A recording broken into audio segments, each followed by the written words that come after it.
Hi, boys and girls. This is Ms. Kathy. I'm so happy you've joined me today for another story just for you.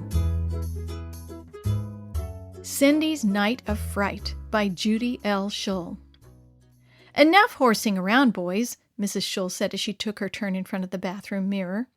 Eric and Adam wandered out to the kitchen to find their school shoes. A few minutes later, Mrs. Shull heard a scuffle in the hallway. Looking out the bathroom door, she said suddenly, "Eric, Adam, that is enough." "What?" the boys said in unison, causing a wave of giggles to overtake them. "Boys, you have mud on your shoes, and now it's all over the carpet. Why do you think we had you leave your shoes in the kitchen?" "Oh, sorry," Eric said. Adam just looked down at his feet. "Take your shoes out to the deck and try to stomp the dirt off," their mother instructed. The boys noisily lumbered out the back door and onto the deck. Suddenly, Adam yelled, "Mom! Mom!" Now what, their mother thought, imagining that she would never be able to get ready for work. "Mom! Cindy's in the pool!" Adam cried, racing back into the house. Quickly, Mrs. Shull ran out to the deck.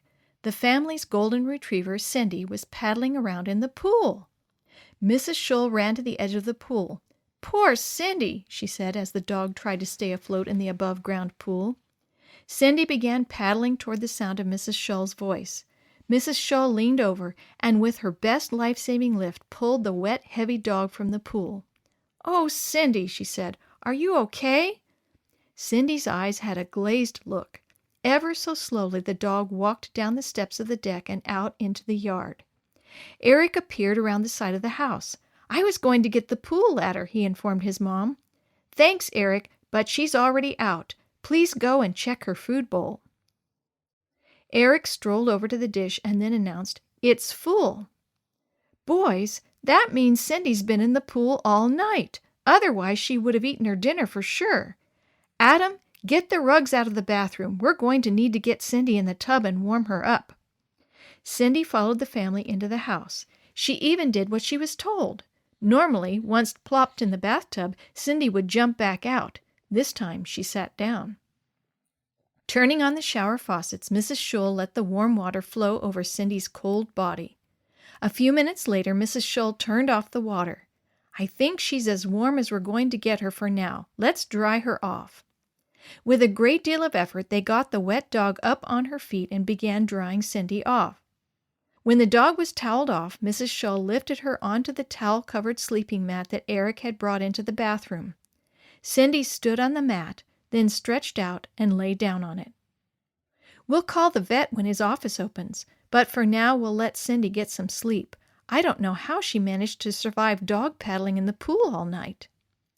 Later that morning, after talking to the vet, they learned they had done the right thing for their dog. Now the family needed to watch Cindy and make sure she was getting enough to eat and drink, along with plenty of rest.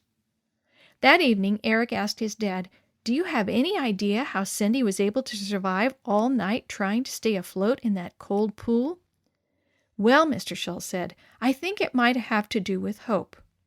Eric and Adam thought a moment. Then Adam said, "You mean Cindy lived all night swimming in the pool because she thought we might save her?" "I think so," Mr. Shull replied. "I think she had hope of being rescued, so she didn't give up." "Cool," Eric said. "We need hope too, boys," Mr. Shull said, reaching for his Bible. "Listen to what Jeremiah 17:7 has to say. 'Blessed is the man who trusts in the Lord and whose hope is in the Lord.'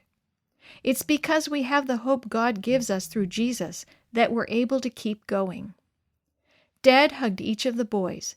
"Cindy and the Bible have sure taught us some amazing things, haven't they?" Both boys nodded their heads, and Cindy seemed to wag her tail in agreement.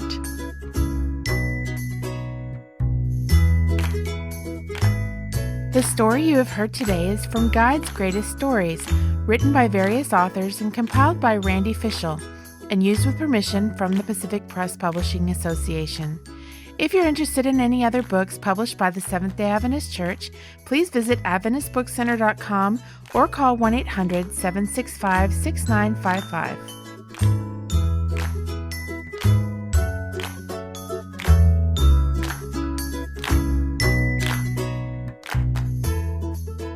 This podcast is a production of the Carolina Conference of the Seventh-day Adventist Church.